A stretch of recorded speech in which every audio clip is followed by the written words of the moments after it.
Welcome, I'm Sherry Damaris, and today I have with me very exciting guests on Zoom coming in to talk about miso. And this is in celebration of the International or National Miso Day that's coming up in September. So we have Lee and Tony from Miso Master, and I have these wonderful containers of miso that later on I'll be showing you some beautiful dishes like miso soup and dressings, sauces to make out of miso. Some people don't even know what miso is, so this is a great opportunity to learn and to try one of the many flavors that they offer. So welcome, Lee and Tony. It's so nice to have you as guests, and I'm wearing my little sticker on this side in celebration of Miso Day that's coming up in September. So I thought, what a clever marketing idea, right?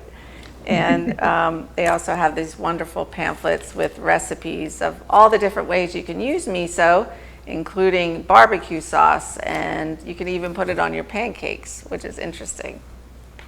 So tell us a little bit about the miso, and also Tony's here to talk a little bit about other products that he sells along with the miso. So welcome to you both. Thank you. Happy to be here. So we are here to represent Great Eastern Sun Company based right here in Asheville, North Carolina. Great Eastern Sun is home to the Miso Master brand.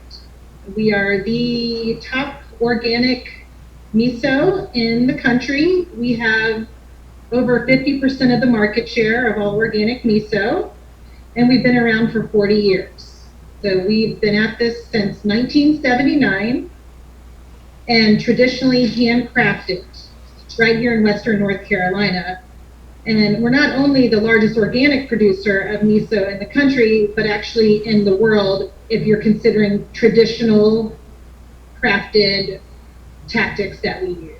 We don't add any accelerants to the fermentation process. There's no sugar, no extra yeast. We make sure that it's done naturally in the natural environment and in Rutherford, North Carolina. So our miso is handmade about an hour from us at the American Miso Company, which we also own. And that location was chosen because it's very similar to the climatic atmosphere in Japan, where the original founders apprenticed. And at that time, there really wasn't any traditional Japanese miso or soy product being distributed in the United States. So it was very much a pioneering endeavor. So the original founders brought all their skills back from when they were in Japan and under who they apprenticed, the miso master there, and they lived in a very traditional homestead environment and really immersed themselves in how this miso has been made for thousands of years. So they brought it back over into North Carolina and found the perfect elevation, the fresh air, the clean water. It's a beautiful setting. It's in the country, and they found just the perfect atmosphere to let the miso ferment naturally, and that's like the beauty of our miso. So Lee, what I'm really excited to hear about is I visited Japan and I went through some of the old style miso companies where they cook the soybeans and layer them with the koji in these big wooden barrels and huge rocks that they carry and put on top of the barrels. Do they do that there in a traditional way still? We do. Mm-hmm. Yes, we have the nice, almost like river rocks. They're very attractive. I was tempted to ask if I could take one with me, souvenir. Yes, we actually are processed, and I went to take another tour a couple weeks ago just to be refreshed. But it's quite impressive. We go about through 40,000 pounds of rice in 2 weeks. So 5,500 pounds of rice per run, and we can do about 4 miso runs in a week. We go through about 900 pounds of wet beans in a process. So this is a big process, and it's all hands on deck. The rice is steamed, and then it goes through an inoculator with and becomes koji. And even the koji you'll see in the videos that we're going to be playing in between the segment, the koji is hand massaged like into the rice, and that's also very traditional. And the rice will sit in with the koji and have a little fermentation for a couple days. And then on day 3, which the video I supplied will go through, that's when it's blended in with the beans into a mash. And then it's put into the barrels where it'll then age.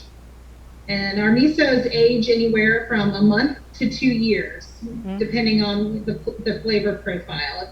When it ages longer in the barrels, which that's when you use the rocks to put the weight down on the miso paste, that's where we're going to make our barley and our red miso.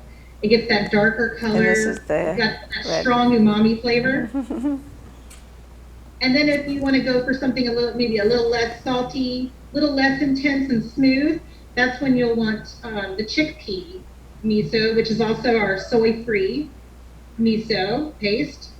And then we have the mellow, which is our top miso, and that's really smooth, and that's what you would mix in with your maple syrup to make a sweet umami maple syrup, or you mix in with a dressing.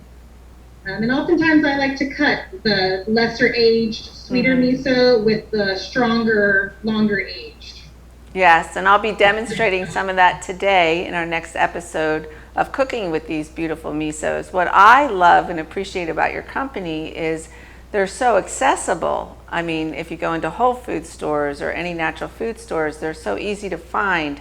So oftentimes as a macrobiotic chef and cookbook author, I'll recommend people start, just making their own miso soup, and it's hard to, for them to understand what miso is and how to use it and how to cook it. But just the fact that they can find it easily in their supermarket is great. And your company's been really wonderful about making sure so many markets carry this product. And anyone listening who is still not sure what miso is, just sum it all up. It's a fermented soybean paste, and it's used much like bouillon. And it's traditionally made in miso soups with warm to hot water. You can add it. It's usually when you add it to the end of a soup and to flavor a broth. And there's much more to miso paste than just the soups, and that's what Miso Day celebration is all about. Coming up in September 18th, is learning that this ingredient is a staple and can be used in everyday recipes every day. You can blend it with mayo and make a spread. You can there's miso mustards, miso dressings. I just made a miso Caesar dressing this weekend, and it is the secret ingredient. Because I made it for other people, and I get the comment a lot, what is that? How did you get that flavor? And it's miso. You can miso pesto, miso hummus. So you can take this paste and really blend it in so many different ways. Yeah, and even in desserts. I mean, in your recipe pamphlet, we talk about miso maple syrup or a caramel sauce in the back of the flyer. So I think you can use it in all sorts of creative ways. And I think restaurants are starting to use more and more of it too on menus. Yes, there's the Chef Showdown going on right now in North Carolina through the Got to Be in C, North Carolina Agriculture Company. And mostly we're hearing about pastry chefs who are winning in the finals or in the preliminaries using miso in their desserts as the caramel sauce over like baklava and desserts. So that's actually mostly that's what we're hearing more about, is how successful the miso is becoming in desserts. Nice. Well, tell me a little bit about National Miso Day. I guess this is the first time that we've set a date on the calendar for celebrating miso. And how I like to put it, this is centuries in the making. So miso has been around for thousands of years, and since It's still going strong, and honestly, we've seen so much growth, especially since the pandemic, and a lot of people putting more focus on their health and health foods and fermented foods. So this is a fermented food. It's time to put a spotlight and give it a day. So Miso Day celebration is September 18th, and it's to celebrate the history of miso, but more so all the versatility of miso. So we are encouraging others to, on this day, this is worldwide, and it's whoever you are, wherever you are, to put your best miso dish forward. Whether you're a chef on a restaurant, on a store, if you're just a mom, dad, child, anybody, have a potluck and have a miso theme. Post your miso, whether you went to a restaurant and ordered a very creative miso dish, such as miso mac and cheese or miso glazed protein, post that on Instagram and get the word out there. Have fun with miso. Go to your store and purchase your favorite miso and have some fun with it. Get together with your family and friends. I think that's so great to raise people's awareness of your product because it's so pure and so wonderful to have a fermented food in your diet.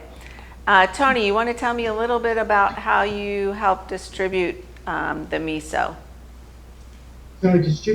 So we have our website, greateasternsun.com, and from there, people anywhere in the country can buy our miso. And I process those orders and make sure they arrive on time. That is so wonderful. And we're going to break for commercial, watch your infomercial on miso, and then come back and talk to you a little bit about all your products and where people can find them.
Welcome back. I'm Sherry Damaris, and we're talking to Lee and Tony of their great miso company. And during break, I had a question. As you open up your packages, there's a little plastic neutral, it's called. Plastic neutral certified. Did you want to explain that a little bit, Lee? Yeah, so we're super proud of this new certification. We're really one of the first miso companies to take a proactive plastic neutral stance. It's actually more environmental for us to continue using plastic at this time because it has a less carbon footprint than it is to ship glass. Glass is heavier and it's very fragile, and there's often a lot of times reships on glass because of the breakage.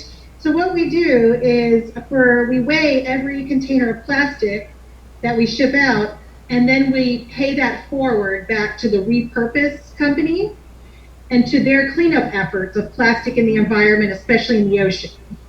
So for every piece of plastic that we use, we have that predetermined weight. We sum that up at the end of the payment period, and then we repurpose those funds to then clean up plastic. Yeah, we had Sandra Harris from Echo Lunchboxes talk about cleaning the plastics out of the ocean, so she'll be very happy to hear that. Yeah. The other thing is you can reuse these containers really well, like for lunches and things like that, because they're so sturdy. I do a lot of cooking for people in hospitals and stuff, and you can deliver food very easily in these, which is nice. Reuse them. Tell me a little bit more about the production of your miso, and what makes a white miso different from a red miso, different from a chickpea miso? Well, again, we are very hands-on. We're very grassroots, largest traditional producer of miso in the world, even surpassing Japan with the style that we're still creating this miso. So it's pretty much a 3-day process to make the paste. We have day 1, which is our steaming day, where we steam the rice, inoculate it, add it with the fermentator, the koji. It's worked into the rice and the koji, and then it sits into like stainless steel rice tables for 24 hours. Then the next day it goes into the training room, and that's in one of the video. That's the wooden room that you saw, and it's divided into trays, and it'll sit there for 24 hours, and there's no temperature control. Again, it's just the natural environment of where the factory is located. Then on day 3, that's when we put it all together. We take the koji rice, we make the beans on the spot. We have a huge bean pot, and again, it holds about 450 pounds of dry rice, which will turn into 900 pounds of the wet beans. And our beans and our rice are domestically sourced, non-GMO. Another attribute that we're really proud of. So then we mix the cooked beans and our freshly steamed koji rice, and we mix that in, and it blends in together. We make the paste by applying pressure, and then it goes into the fermentation. Our sweeter miso is not fermented in the barrels, so that it has that sweeter flavor. It's very similar to winemaking. I actually worked at a winery right after college, and it's the same thing. If you want an oakier, stronger, more tannin wine, you go for the longer aged red wine from the barrels. If you're going for a sweeter wine, just like a sweeter miso, you're going to go for something in the stainless steel that's been aged for less time and a little bit smoother. We understand there's a lot of people. We have all different types of flavors that work well with us. So we offer 6 different types of misos in all.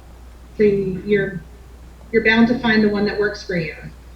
Yeah, and like we said, mixing them sometimes, using 2 types in one soup. I do that a lot in my cooking classes. Dressings, they add like a new dimension of taste to the dressings. And sauces, especially, with proteins, it really helps balance out a nice protein. It helps it make digestible. So there's so many ways to use this product. It's incredible. And it lasts for a super long time because you're using small amounts. So a container, like a full-size container like this can last you a super long time. And it keeps well in the fridge, which is nice. Yeah, and we do say, refrigerate it only because it'll continue to ferment. Mm-hmm. If you don't, and then it could just get more strong. So we say, when you get home, put it in your fridge. That way it holds its flavor profile the way it should. Nice. And Tony, did you have anything you wanted to add and Sure. share about your products and how you carry the miso? Great Eastern Sun also sells a range of traditional Asian staples. Here are some of other products that Great Eastern Sun has. Mm-hmm. We have hard noodles under the brand Organic Planet. Yes, we have soba, udon, and lo mein. Very traditional products if you're making a miso ramen, miso teriyaki. But yeah, these would be your go-to. Also, we sell garlic and ginger. This is under our Emperor's Kitchen brand. What I love most about those products is we have pureed ginger. And so then there's no chopping. If you're don't really want the heavy pieces of ginger in what you're eating, it just blends right in. So we have pureed garlic and pureed ginger, and no sugar added to any of these. That's really wonderful, because today on the next episode, I am going to make the red miso dressing, which has ginger in it. So I had to dig out my little grater and my fresh ginger, but it'd be a heck of a lot easier just to open a jar. We also have a range of seaweeds. Here's our toasted nori, and that's under our Emerald Cove brand. It's our aromated too, and untoasted. And this is, of course, crucial for any kind of soups or sushi as well. And we sell the dole as well. Used much like a bay leaf. So how can people, if they're, surfing the internet and they want to order these products that they can't get to a local health food store, how can they access the miso and the noodles and the seaweed? The best place is going to our website, greateasternsun.com, and we ship anywhere in the country. Nice. And wrapping things up, Lee, is the miso company going to develop more flavors of miso, or maybe miso dressings? What do you see in store for the future? We do. We have, to go ahead and announce that we have a miso mustard. And still in R&D. We have a name for it. You'll hear more about that. And again, that will be posted up on our Great Eastern Sun website. Yes, and dressing. So the condiments are coming. And for right now, we have lots of ingredient users and other manufacturers who purchase our miso in bulk. We ship pallets of 40-pound buckets to these companies that will make even frozen foods, Asian frozen foods and dressings, cheese. We have cheese manufacturers. It's even the food boxes that you can order meals from. We have companies that are using our miso as an ingredient to make their meals. So if someone's in the local area, can they tour through your factory, or go? Is there a little general store there, or see the miso being made?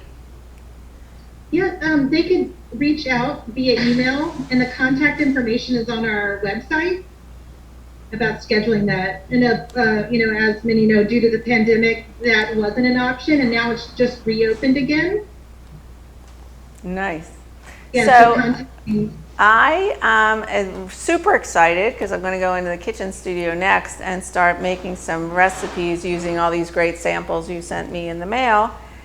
And I hope to be in touch because I know that your miso maker wanted to come on the show and talk about his own experience in making the miso. So we look forward to hearing from him too.